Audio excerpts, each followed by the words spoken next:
Dave McCormick is running for Senate in Pennsylvania. Good morning, Dave. Welcome back to the Hugh Hewitt Show.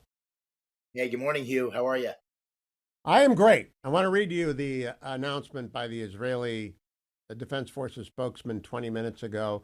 We are preparing to strike terror targets in the Bekaa Valley in the near future.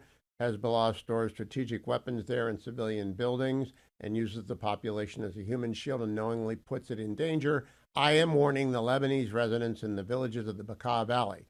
This is a specific warning to the residents of the Bekaa Valley.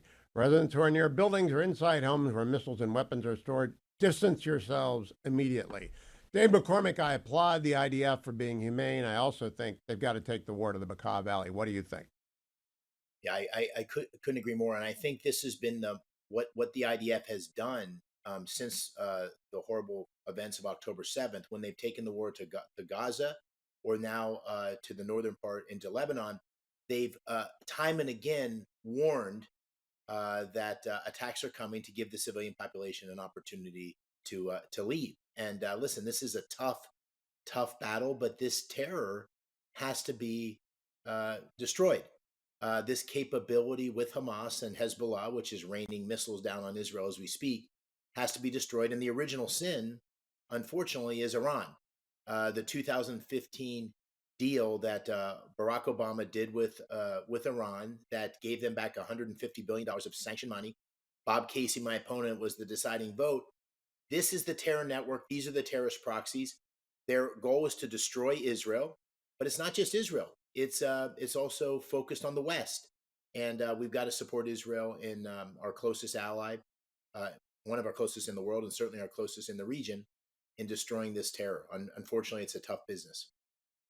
Dave McCormick, the last time I talked to you was on the morning of an evening that you and Dan Senor were going to hold an event in a synagogue, I believe in Collar counties of Philly.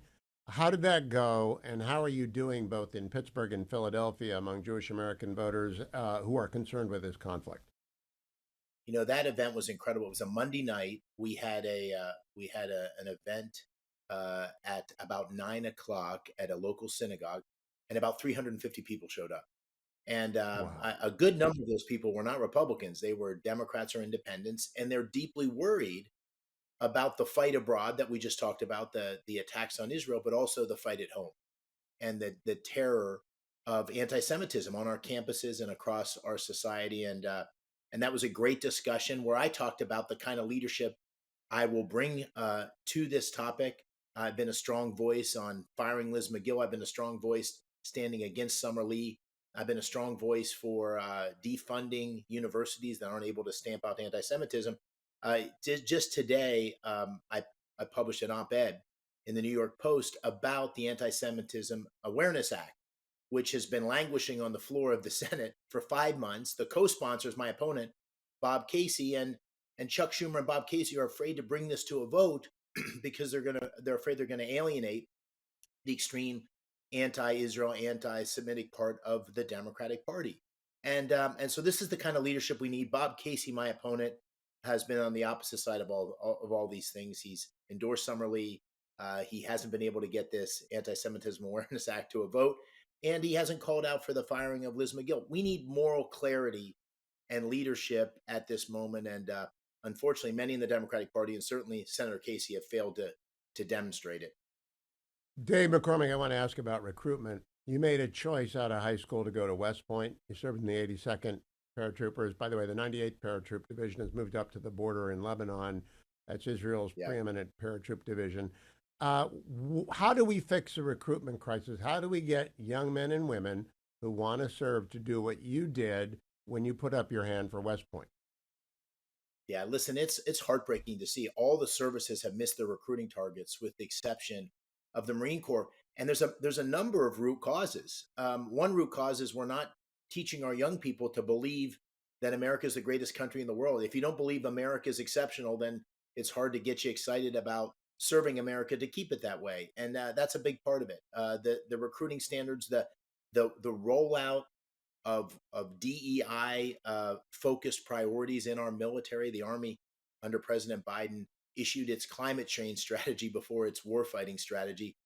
Young people don't want to sign up for that, and so we need to get a focus again in our education system, a focus on warfighting, Our military has one purpose. It's lethality, to destroy the enemy. Young people want to believe in a higher purpose. That's it. And then finally, we need to support our veterans.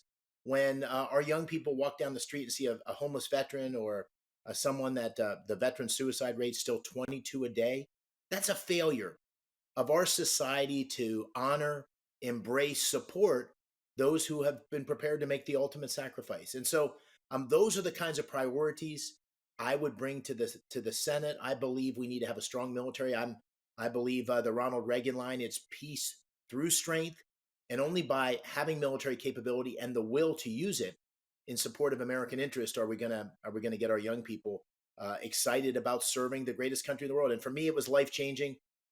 There's nothing in my life I'm more proud of than that service, and I would wish that opportunity on every young American. Dave McCormick, I do not know your wife, Dina Powell, but I know Mike Pompeo and Robert O'Brien, who told me she's actually the Hawk's hawk. And I don't know what dinner conversations are like in the McCormick house. It must be. Did you read The Economist today? They were wrong on the number of IBMs. What do you guys talk about at dinner? Do you ever have any fun? She is the high powered one in our marriage. And people on the campaign tour, everywhere I go, they, when I'm outside of Pennsylvania, they say, "Oh, you're Dina's husband." But now in Pennsylvania, they're starting to say I'm Dina's husband. So that's a challenge. Listen, she is a force of nature, and she's seen the use of power firsthand. She worked for President Bush in the White House. She worked for Condi Rice as Assistant Secretary of State, and then she had the great honor of being Deputy National Security Advisor for President Trump, and was in the room when the initial missiles.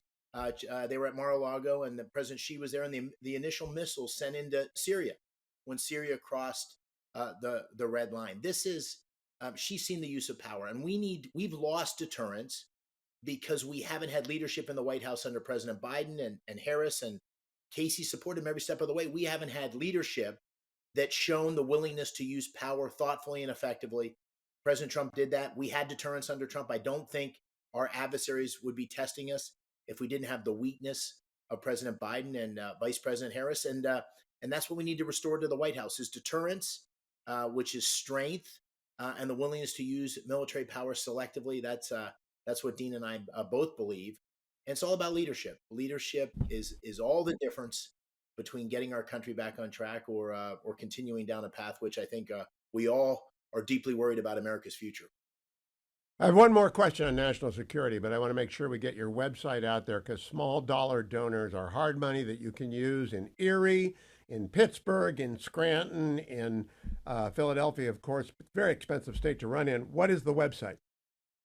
DaveMcCormickPA.com, and you can hear about all my positions. I don't think there's another candidate in the country that's laid out a more comprehensive set of positions. Everybody can find out what I believe and what I'll do when I get to the Senate. Okay, the two Mikes, Mike Waltz and Mike Gallagher, one currently in Congress, the other one formerly in Congress, both regular guests on the show. Mike Gallagher wrote a piece for the Journal today on supply side sabotage, and how the pagers and the handheld microphones exploding in Lebanon has a message for Americans that we are vulnerable to this as well. What do you think about that, Dave McCormick? What do we do about that vulnerability? I'm a huge admirer of both Mikes, and I won't give Mike Gallagher a hard time because he's a Marine. He's a good guy. And listen, He's a Packers fan too, so we hate that as well. Listen, I think he's onto something, and I think it makes more clear than ever that for those things that are most important to America's security, whether it's semiconductors or pharmaceuticals or mobile devices, we need to have control of our supply chains for those areas that are of most strategic significance. We've lost that. It's been a failure of imagination in both parties over many years. But the fact that our pharmaceutical supply chains are owned by others, the fact that we don't have semiconductor capacity here at home, the fact that we're losing our shipbuilding capacity, these are all parts of the expanded defense industrial base that we need to control. And so I think it's a moment of reflection. And I've laid out an agenda for how we need to bring those strategic industries home, and this is another good example of that. It was a very clever, smart, offensive move on the part of the Israelis, but it's also a warning for all of us of the need to control our supply chains in those areas that make us most vulnerable. Well said. Dave McCormick, PA.com. Dave McCormick, PA.com. Get involved, especially if you're listening in one of my Pennsylvania markets. Get out there, get involved in the campaign, go to the local operation and say, hey, I'm here. What do you want me to do? And then send 25, 50, 100 bucks. Hard dollars count, America. Hard dollars count. Dave McCormick, thank you.